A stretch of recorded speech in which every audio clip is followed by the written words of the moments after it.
Okay, thank you.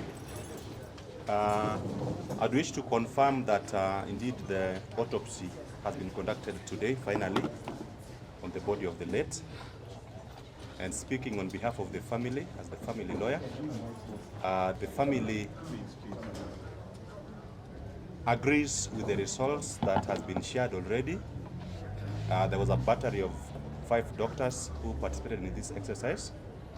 And the family agrees with the results because the results vindicates what we suspected all along, that the injuries that caused the death of our friend were not self-inflicted.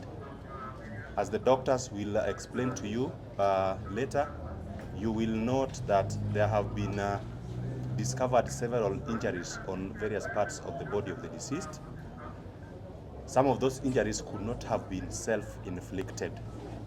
Initially, when the death of our friend was first announced, there were reports that he suffered self-inflicted injuries and succumbed as a result of what we were being made to believe was suicide.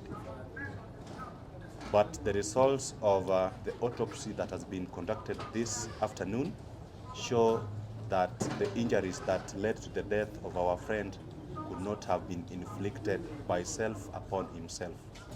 They were certainly inflicted by somebody, and that the question of who inflicted these injuries, the family begs to know who indeed inflicted these injuries on the body of their son to lead to him succumbing to such injuries. That will leave to the investigative agencies, the various bodies that carrying out investigations on this subject, and would be happy that the family is made to know who did this and for what purpose and to what end. I would like to leave it now to, because we were accompanied in the room by a family doctor, Dr. Mutuma, who is best placed to give us details about the injuries that we saw. All of us were in that room for nearly 4 hours, and we saw what we saw, but with our lay eyes, we cannot say what those things that we saw meant. Therefore, kindly allow me to give the chance to the doctor to also speak briefly. Thank you.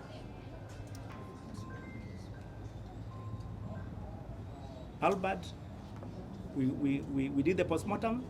We have 5 pathologists. We all agreed on the outcome of that postmortem. We checked all over his body. We checked his skin. It was quite okay, but there were a lot of injuries. When we went deep with the skin, there were a lot of injuries in the skin. Actually, the skin, the injuries were almost everywhere in the body. There were injuries in the neck, there were injuries in the back. In fact, the injuries were the back were very bad because when we examined inside, we found that actually the injuries were very serious and very deep and inflicted with a lot of force because there was bleeding inside the skin, which we could not see. And then the thing is that actually Albert had no disease at all because we checked each and every organ. He had no disease at all. And then when we checked where we found a lot of his injuries, they were around the head. The whole head was full of blood. The whole head. On top of the head, we normally call it scalp, it was full of blood. And then when we checked inside, that blood went inside his brain.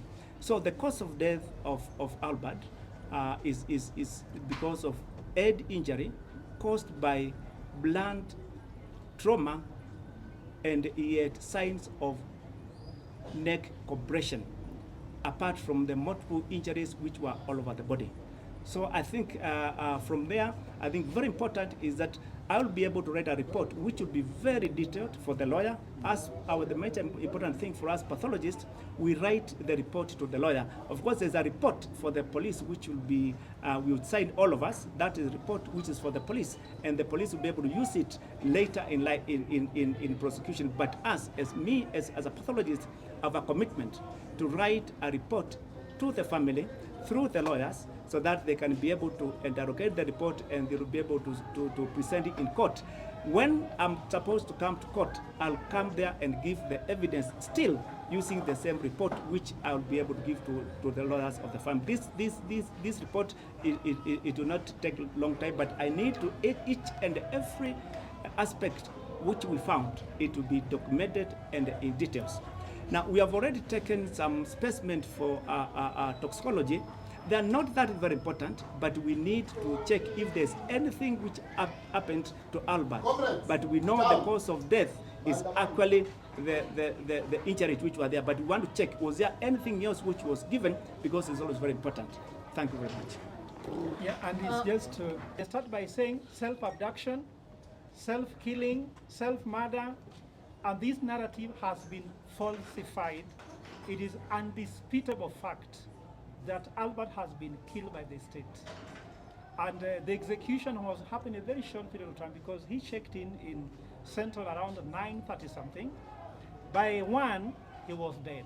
Means that it was execution with the supersonic speed. So the questions the family is asking are very legitimate. And we want to ask questions not to police service. We want to zero into which officer gave which order to execute what and who executed it. We don't want blanket investigation. So we're asking for very specific investigation. For someone to go for your head, he wants to kill you. God is not a fool to have put a skull to keep the brain. The most important organ in your body is your brain, kept inside by a skull. So he has been killed deliberately. There's intention clear, and also the execution, the action is very clear. So it is murder, and murder must be done by a specific person. So let no one cheat us about this matter, about this thing they're saying, oh, self-abduction, you hit your head on the wall.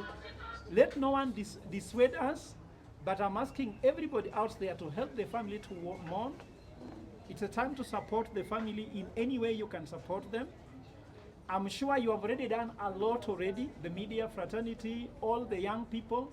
You have really been insisting, even when you are there. They're the one who said yesterday, do it now. And their pressure of doing it now are like the young energy. They don't wait. For us, we could say, let's wait tomorrow, but now or never. And the pathologist has confirmed that it was supposed to have been done yesterday, and it is an emergency. So in the future, let no one tell you wait. It must be done now or never. Thank you. Okay, let me say something, and then Wageshi will also say. My name is Davis Malombe, Executive Director, Kenya Human Rights Commission. I want to connect up with the report of the pathologist.